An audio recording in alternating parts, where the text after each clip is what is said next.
At first, it looked like a girl burying dead sticks in the mud. Every morning before the school bus came, 14-year-old Mara Pike walked down to the raw bend behind the south pasture with a canvas sack over one shoulder and a post-hole bar in both hands. She would drive a narrow hole into the creek bank, then she would slide in one gray willow cutting, then another, then another. By the second morning, the bus driver slowed down. By the fourth, 2 farmers had stopped at the fence, because Mara was not planting a garden. She was not setting posts. She was building a wall nobody could see. The Pike farm sat along Little Otter Branch in the Missouri Ozarks, where the pastures rolled hard and rocky until they dropped into one strip of dark bottom ground. Mara's family ran cattle, kept a few acres of hay, and patched old equipment because buying new was something people talked about more often than they did. Her father, Cal Pike, was the kind of man who trusted work he could measure before supper. Fence fixed. Calf tagged, hay stacked. Her mother, Jolene, kept the accounts in a spiral notebook and could tell from the kitchen window whether a storm was going to push the cows toward the north lot. Mara had 2 brothers who talked faster, laughed louder, and made friends easier. But Mara noticed things.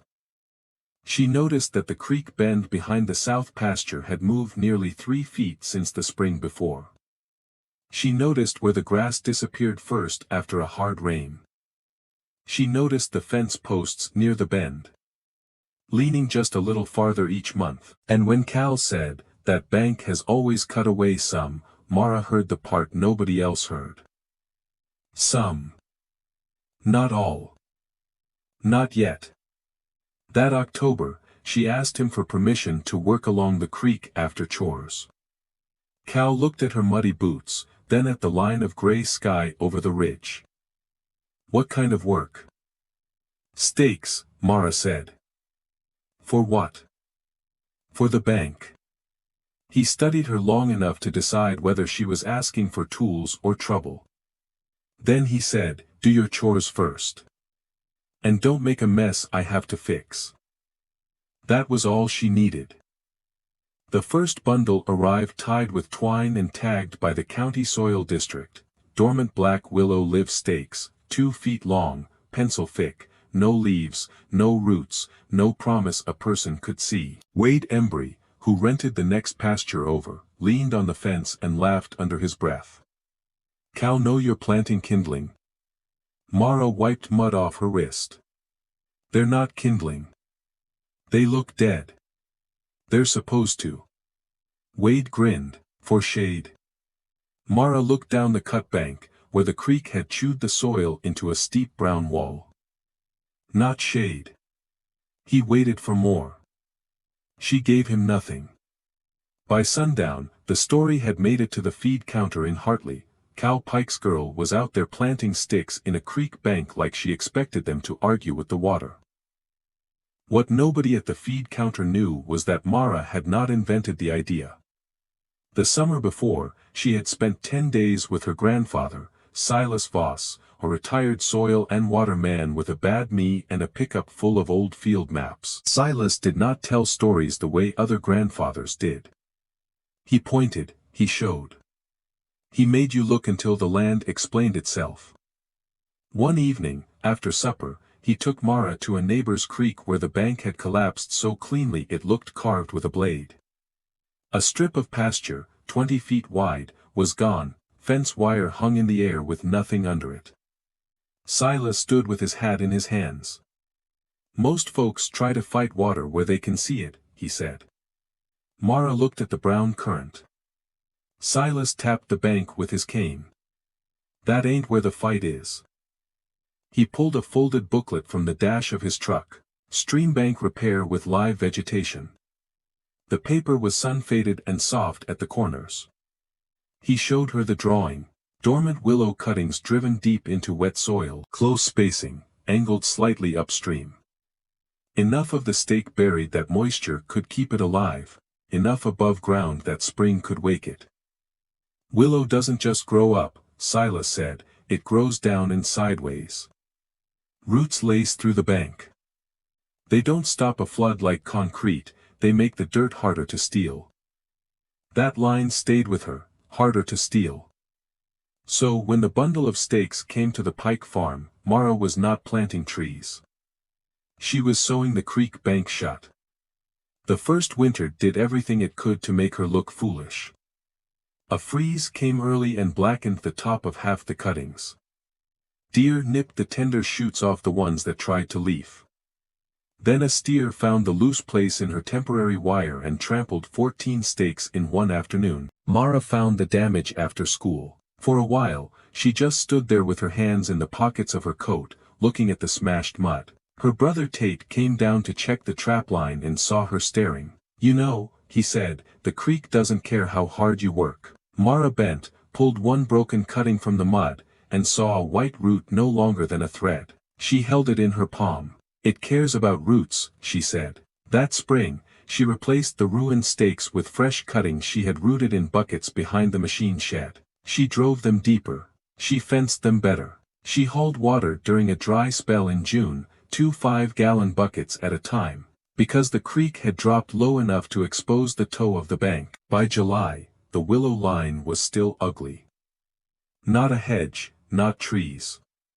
Just a ragged row of skinny green shoots leaning over brown water. Wade Embry drove past on a tractor and called, "That wall of yours ready yet?" Mara did not answer. Because it wasn't ready. Not then. The second year changed the look of things, but not people's minds.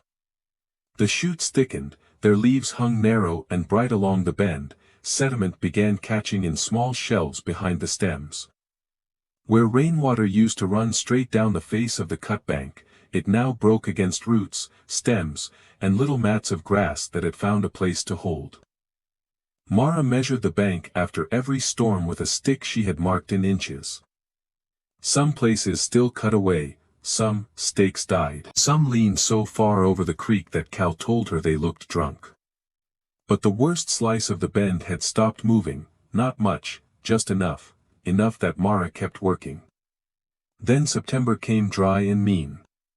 The pastures turned gray at the tips. Ponds shrank back from their edges, cattle stood in the shade and blew dust from their noses. For 3 weeks, everyone wanted rain. Then they got it. It started on a Sunday night. Slow at first. Then steady. Rain on tin, rain in ruts. Rain running off the ridge roads and down through every draw. By Wednesday, Little Otter Branch was the color of coffee grounds. By Thursday, the low-water crossing was gone under a brown sheet. By Friday morning, the county sheriff's office had put out a flood warning, and every farmer along the branch was watching fence lines disappear. Cal Pike went out before daylight with a flashlight and came back with water running off his hat brim. "It's high," he told Jolene. Mara was already pulling on her boots. Cal looked at her. "No. I just need to see the bend." "No." A father can say no to a girl, he cannot say no to the thing he hears in her voice when the work of 2 years is standing in the dark with water against its throat.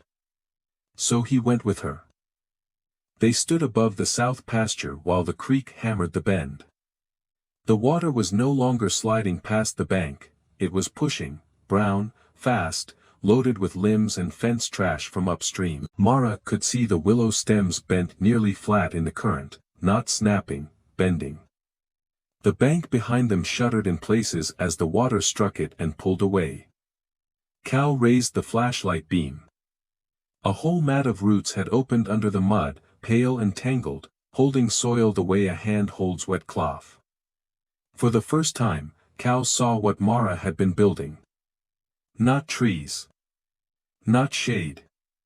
Not some schoolgirl project. A living net. But the storm was not done. Saturday morning, Wade Embry lost part of his lower pasture.